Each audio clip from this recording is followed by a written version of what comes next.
Que Dios te bendiga, hermano y amigo. En esta oportunidad quisiera invitarte para que por un momento meditemos en la palabra del Señor. Y por sobre todo, estudiemos un momento el contenido de este libro sagrado. Quisiera más bien en esta serie de meditaciones que voy a hacer, quisiera tomar para ello el capítulo 5 del Evangelio de Mateo. Este capítulo es conocido como el Sermón del Monte o las Bienaventuranzas, pero vamos a analizar versículo por versículo lo que contiene la palabra de Dios para nuestra vida, para nuestra edificación, para nuestra bendición. El versículo 1, vamos a leerlo, dice así: Viendo la multitud, subió al monte, y sentándose vinieron a él sus discípulos, y abriendo su boca les enseñaba, diciendo. Hermanos amados, el versículo 1 y 2 nos da a entender que a Jesús le seguía una multitud de personas, y esta vez el Señor, viendo esa multitud, viendo la necesidad de ellos, porque ellos, dice la Escritura, que pasaban cerca de un monte alto, o sea, como una cumbre pequeña. Entonces, Él consideró a la gente que le seguía, y era gente de todos los estratos sociales. Entonces, dice la Escritura que subió a un monte, a un peñasco, a una cumbrecita, y les empezó a enseñar, o es decir, les empezó a instruir en la palabra del Señor. El versículo 3 dice: Bienaventurados los pobres en espíritu, porque de ellos es el reino de los cielos. Este versículo nos da a entender que los seguidores de Jesús no eran solamente gente pobre, sino también gente rica también, porque le dice: bienaventurados los pobres en espíritu. No por ser pobre yo voy a entrar en el reino de los cielos, porque soy pobre, porque soy desposeído. Entonces, esto ya tengo un punto a mi favor. No es así. La contraparte o lo otro es: porque yo soy rico y mi riqueza me alejan de Dios. Tampoco es así, porque la riqueza es una bendición del Señor, es una provisión, es un beneplácito de Dios para la vida del hombre. Así que, ni porque se es pobre o se es rico, aquí el Señor Jesucristo resalta la palabra los pobres en espíritu. Y es que hay gente pobre que tiene un espíritu de enaltecimiento, de una consideración propia de alto rango, es decir, un alto concepto de sí mismo. Esa persona espiritualmente no es pobre. Lo otro es que aunque se es pobre, pero el conocimiento que hay en la mente del hombre hacia Dios es bastante fuerte, es profundo. Entonces, aquí hay un conocimiento espiritual rica, un conocimiento espiritual profunda del Señor. Y aunque se es rico, pero la persona empieza a desconocer a Dios, no basta con conocer que Dios está ahí arriba y que yo aquí sobre la tierra, que el Padre se llama el gran Jehová Dios de los ejércitos, o el gran Yahvé, como dicen otras traducciones, y que el Espíritu Santo es nuestro consolador, y así solamente es un conocimiento superficial. No, aquí lo que resalta la palabra es un conocimiento profundo de Dios, conocer su voluntad, conocer su criterio, conocer sus planes, sus propósitos, conocer sus designios. Así que el Señor Jesús les dice: bienaventurados, dichosos los pobres en espíritu, porque de ellos es el reino de los cielos. Hay un aspecto de pobreza también. Cuando una persona es pobre en espíritu, es aquella persona que carece de toda oportunidad de acercarse a Dios, porque sus creencias anteriores prácticamente son contradictorias al Evangelio. Y la persona desde su niñez ha sido enseñado en cierta forma de religión, de costumbre. Entonces, esta persona es una persona pobre en espíritu, pero dice la Escritura: nadie vendrá a mí si el Padre no lo trajera, dijo Jesús. Entonces, por gracia y por misericordia del Señor, esa persona empieza a prestar atención, a interesarse en las cosas de Dios. Entonces, esta persona al iniciar es una persona pobre en espíritu, pero con seguir a Jesús, esta persona se vuelve rica en espíritu, y de hecho, esta persona, por conocer al Señor, entrará al reino de los cielos. Bienaventurados los pobres en espíritu, porque de ellos es el reino de los cielos. Pasamos al versículo 4. Bienaventurados los que lloran, porque ellos recibirán consolación. ¿Por qué llora el hombre, la mujer en esta vida?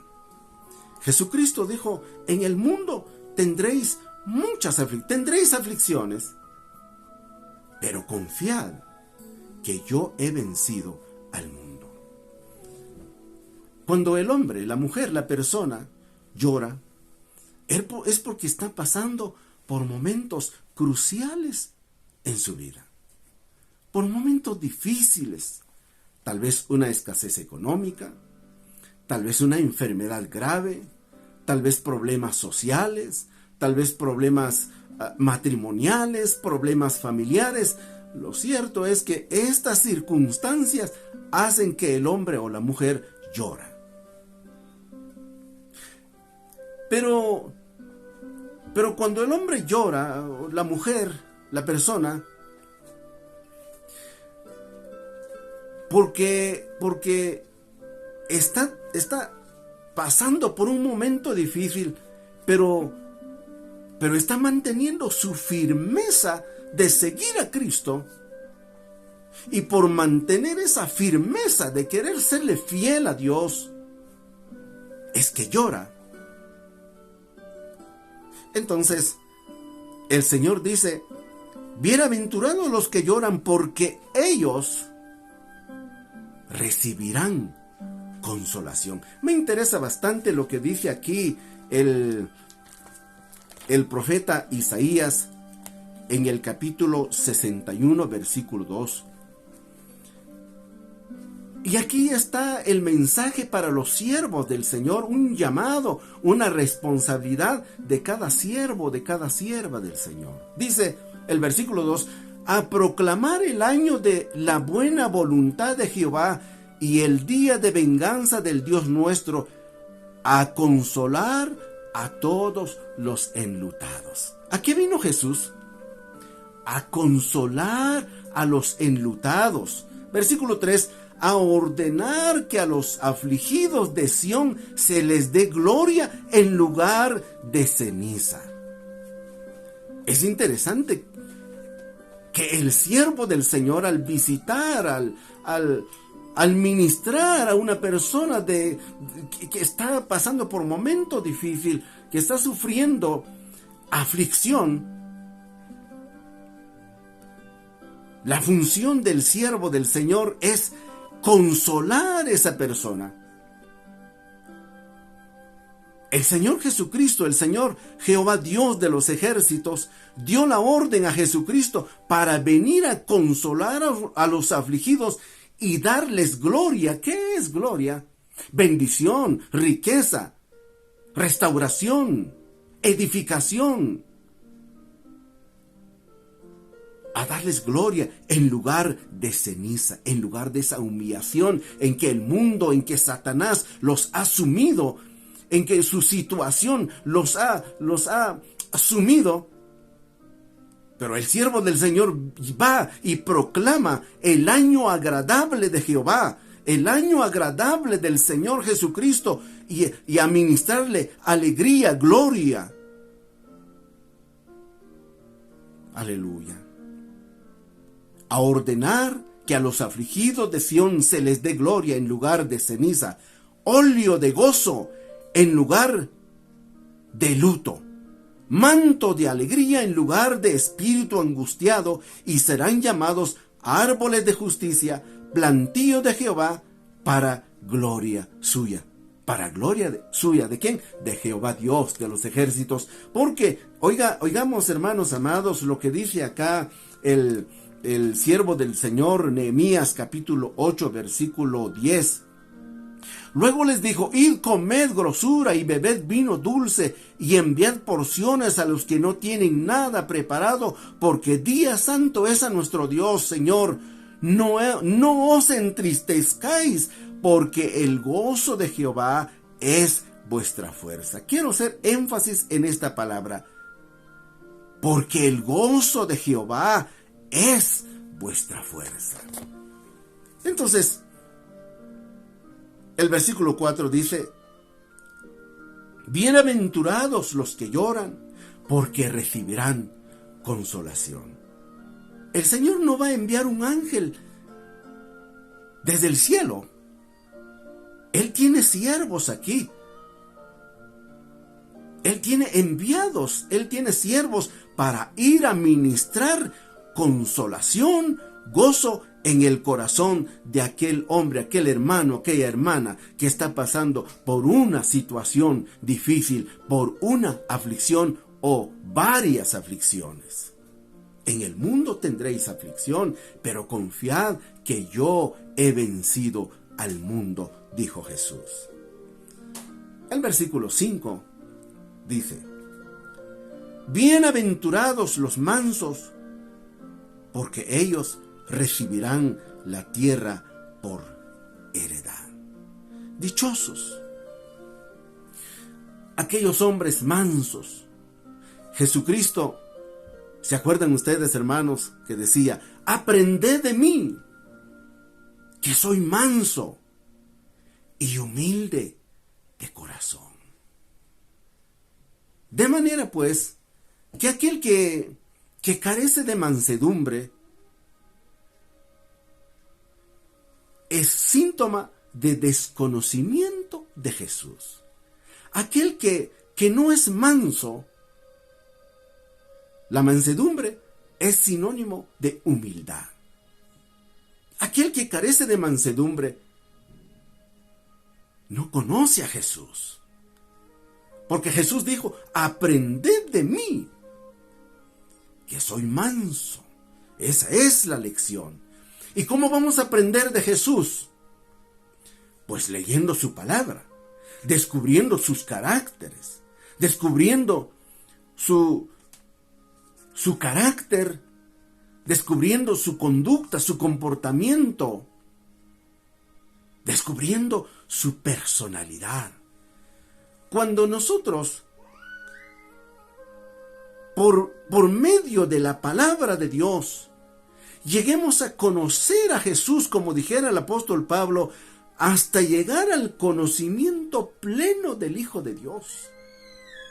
Cuando lleguemos a un conocimiento fuerte, profundo, tal vez no al conocimiento pleno, porque el conocimiento pleno se dará cuando ocurra el arrebatamiento de la iglesia, cuando todos seremos transformados, entonces tendremos un conocimiento pleno del Hijo de Dios. Pero en esta vida vamos camino hacia el conocimiento pleno del Hijo de Dios. Y en nuestro caminar, en nuestro andar en esta vida, y con la instrucción, con la lectura, con la meditación, el estudio de la palabra del Señor, llegamos a descubrir cuál es la personalidad de Cristo Jesús, cuáles son sus caracteres.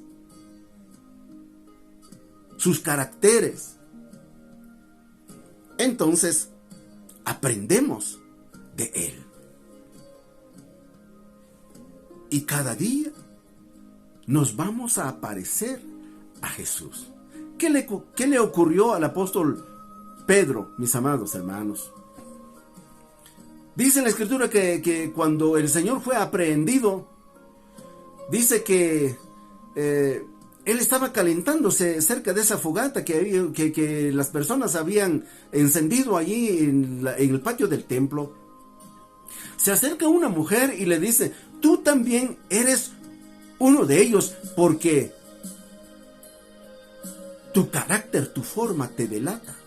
O es decir, que el carácter de Jesús ya empezaba a reflejarse en la personalidad del apóstol Pedro. ¿Cuánto tiempo tenía el ser amaestrado por Jesús, el tener a Jesús delante de sus ojos? Pues un promedio de 3 años y medio. Y en ese lapso de tiempo, según el testimonio de la mujer, es que Pedro se parecía ya a Jesús, por su forma de hablar, su comportamiento, su conducta, su personalidad. Bienaventurados los mansos, porque ellos recibirán la tierra por heredad. El contexto: aprended de mí, que soy manso y humilde de corazón. Aleluya. Vamos a leer un versículo más y luego vamos a terminar, porque en la próxima grabación que voy a hacer, voy a continuar. Me he trazado la meta de meditar todo este capítulo. El versículo 6 dice: bienaventurados los que tienen hambre y sed de justicia, porque ellos serán saciados.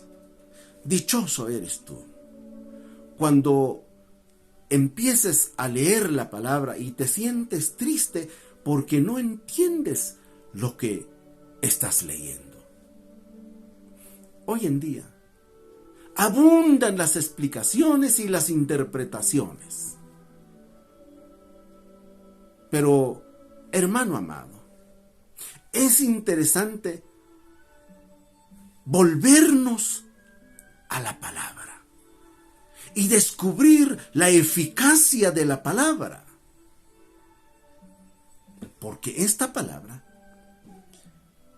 es fuente de sanidad, es fuente de liberación, es fuente de restauración, es fuente de poder, es fuente de cambio. Pero si yo voy a redundar en mis argumentos, no te van a servir de nada. ¿Por qué? Porque es vacío, es palabra de hombre, es argumento propio. Pero si se nos expone la palabra, como dice el apóstol Pedro, desead pues como niños la leche espiritual no adulterada. Eso mismo. ya que has nacido en el Evangelio, tal vez ya tienes un par de años en el Evangelio, me imagino que cada día estás sintiendo esta necesidad de nutrirte, pero de la pura palabra de Dios. Cada día vas descubriendo que tu necesidad es mucho más grande, es mucho más amplio. Tu necesidad te hace remitirte a la palabra de Dios. Como aquellos que cuando predicaba Pablo dice que ellos confrontaban con la Escritura, si lo que decía Pablo era exactamente lo que decía la Escritura. Desead como niños la leche espiritual no adulterada. Eso es lo que dice la palabra. A propósito del versículo 6, bienaventurados los que tienen hambre y sed de justicia. Tú, que cuando te das cuenta, ya cometiste una injusticia. Pero tu propósito no es ese. Tú te has trazado una meta, te has trazado una visión, un propósito de hacer lo correcto, de perseguir la justicia. Y al darte cuenta que hoy cometiste una injusticia, te sientes triste y lloras. La palabra de Dios tiene un consuelo, tiene una palabra de ánimo para ti. Bienaventurado eres, porque tienes hambre y sed de justicia.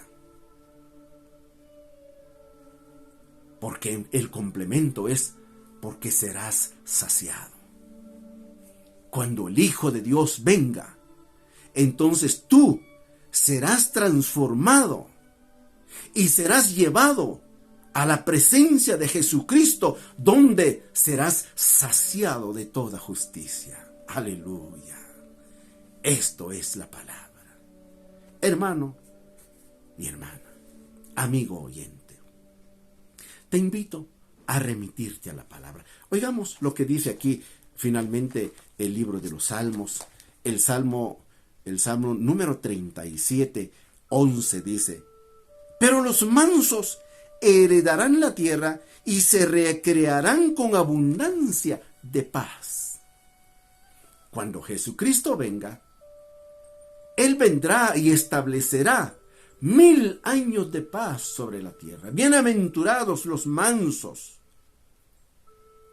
porque heredarán la tierra o tendrán la tierra por heredad, dijo el versículo 5. El versículo 6 dice: bienaventurados los que tienen hambre y sed de justicia, porque allí, permíteme parafrasear la palabra. Exactamente la palabra dice, porque ellos serán saciados, pero en la presencia del Cordero, allí toda alma, todo corazón sedienta de la palabra, allí será saciado plenamente, porque tendremos el conocimiento pleno de Jesús. Esa es nuestra esperanza. Oiga, finalmente lo que dice el apóstol Pedro, en su capítulo, en el capítulo, el Evangelio de Pedro, o sea, la carta del apóstol Pedro, segunda carta, capítulo 3, versículo 13, dice: pero nosotros esperamos, según sus promesas, cielos nuevos y tierra nueva en los cuales mora la justicia. Bienaventurados los que tienen hambre y sed de justicia, porque ellos serán saciados. ¿En dónde? En esa tierra nueva y cielos nueva.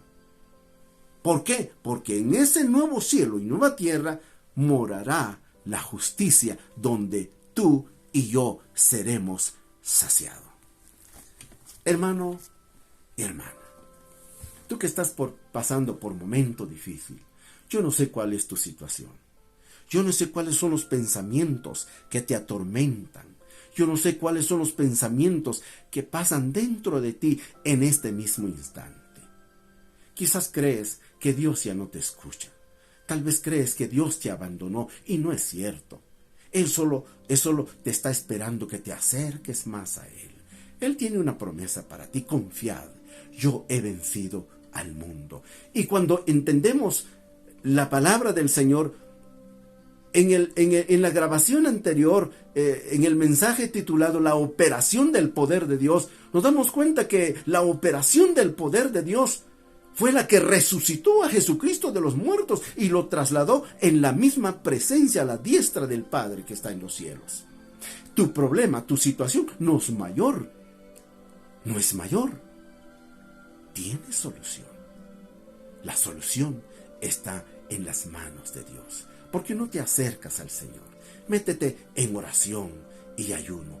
Por muy difícil que sea tu situación, Él tiene el poder para cambiar tu situación, para restaurarte ahora mismo en el nombre del Señor Jesús. Si es una enfermedad, pues yo ya te ministré la palabra de Dios, y el libro de los Salmos dice, y envió su palabra y los sanó. Que la ministración de la palabra que te he ministrado en esta noche, en esta tarde, en esta ocasión, sea la que te sane ahora mismo.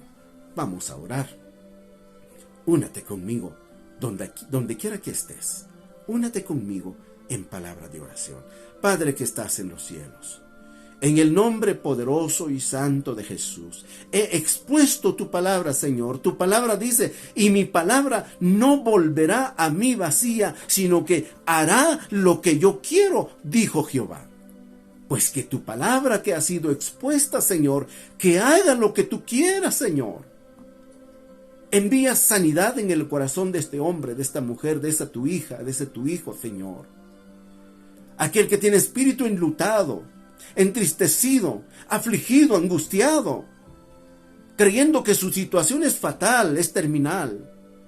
Pero Dios, tú tienes una palabra de sanidad, de restauración, de consuelo, de alegría, de gloria, de óleo santo para esta vida. Úngelo con tu presencia, te lo suplico, en el nombre de Jesús de Nazaret.